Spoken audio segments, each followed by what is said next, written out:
Čau, draugi, kā jums sokās? Karoči, interesanta lieta. Es laikā trūkuma rezultātā iepirkos internetā. Un es pasūtīju no Barboras produktus. Maizīte, gurķīši, tur, šitie bija domāti saldēti ķirši. Bet šitas neizstās pēc saldēta ķirša.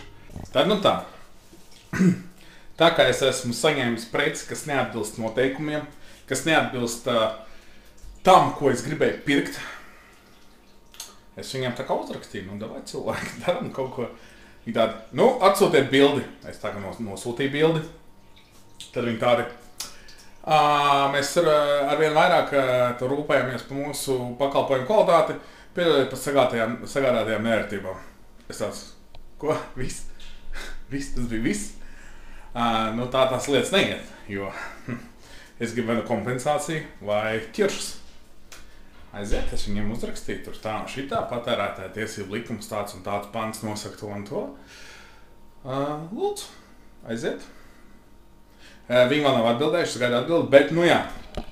Katrā ziņā šis nav tas, šie nav saldēti ķirši.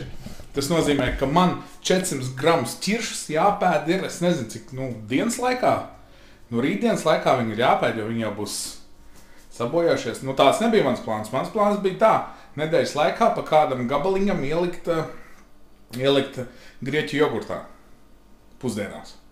Tagad sanāk, ka man viss jāpēd ir pusdienās. Nē. Labi, redzēsim, kā mums ies. Turēšu jūs lietas kursā. Un vēl tāda interesanta lieta. Paskatieties, ko es redzēju pa ceļam uz mājām. Redzīgi. Šis man rālais brauc uz priekšu. Ej, tu nost. Kadrs.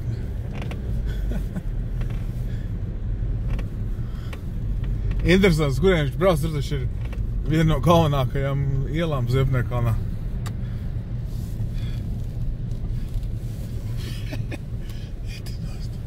Trotuāri.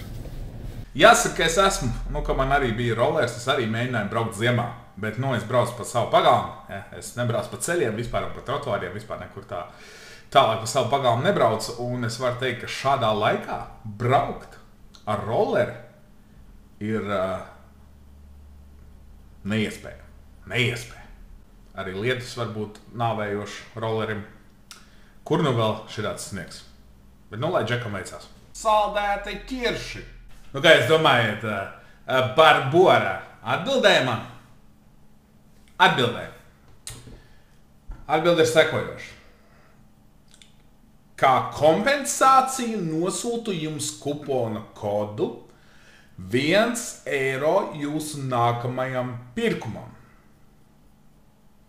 Minimālā piegādes summa 20,99. Tad vienalga ir uzvarējuši. Katrā ziņā es tālāk neko nedarīšu.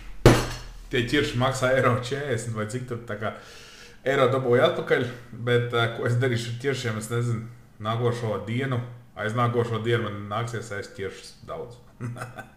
Tagad es nezinu. Bet, uzmanīgi esiet, ka iepērkaties internetā, jo neviens negrib atdot savu naudiņu, ja?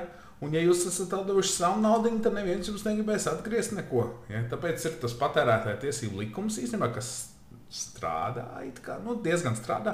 Katrā ziņā iestādes, veikali ir diezgan, katrā ziņā veikali diezgan respektē šo likumu. Nav tā, ka viņiem tas likums ir tukša skaņa, tomēr kaut kur viņiem ir no tā. Tāpēc nekautrējieties un pastāviet par savām tiesībām un pastāviet par jūsu naudu, par savas naudu. Nezaudējiet, liek naudu. Ok. Maziņš video no manas puses. Paldies, ka skatījāties. Čau!